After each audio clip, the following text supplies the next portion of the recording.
My name is Dick Pace. I was working in a factory. I had a baseball scholarship at ASU and decided having a new car was a whole lot more important than playing baseball at ASU. I was drafted into the Army when I dropped out of college in 1969. And being drafted, that was a 2-year service to the Army.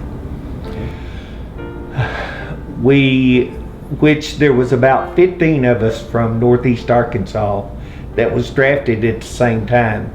We got on a bus in Jonesboro. We went to Memphis, and we were put on a bus, and I went to Fort Campbell, Kentucky. The time that we went in the military, the main purpose of the drill sergeants was to, 1, get you in shape, 2, convince you that it's okay to die, and 3, you were going to Vietnam. After a boot camp of 9 weeks, we were chosen to participate in different fields. I was an infantryman, which also basically was an 81 millimeter mortar, and I was trained to fire mortars in hand-to-hand combat. I had orders for Vietnam. I got to my primary station to leave, and President Nixon had started the callback of military soldiers. So I was in the first group of soldiers that was not deployed to Vietnam, and I went to Alaska. I would think probably the biggest memory I had was going to Alaska, and I went in November, and it took forever to realize that it was dark all day long. Nearly 20 to 24 hours of darkness in the winter. And then in the summertime, you had 20 to 24 hours of daylight. So there was a lot of adjusting to do. People do not understand, and they think that everyone that is drafted or volunteer to go into the military, they're going to combat. Only a small portion go into actual combat. There's bases all over the United States and all over the world that must be manned to make sure that the United States is protected in all bases with military people. So you are combat ready no matter what base you're in. You just may not be in a combat situation. I served 2 years from 69 to 71, and most of the combat ended in 73 and was over in 75. Family and community was super. There was still a wall put between military people. Whether you served in Vietnam or whether you didn't serve in Vietnam, you were sort of looked down on.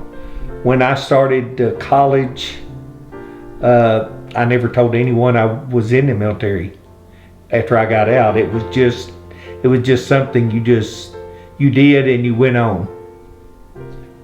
They are a lot of veterans right here in Monette, and by being a member of the American Legion, we stay in contact, and we do a lot of good benefits for the community. Also, we have a honor detail that we do funerals for most of the veterans around our area by folding and presenting the flag to their surviving family members. I spent 35 years working in banking. The main thing you learn in the military is that everything you do has to be planned out. It's detailed. Certain things are jobs are given to different people, and you must all work together to accomplish what job you have in front of you. And that's the way I tried to be a manager when I worked. We tried to have teamwork and to be the best we could be.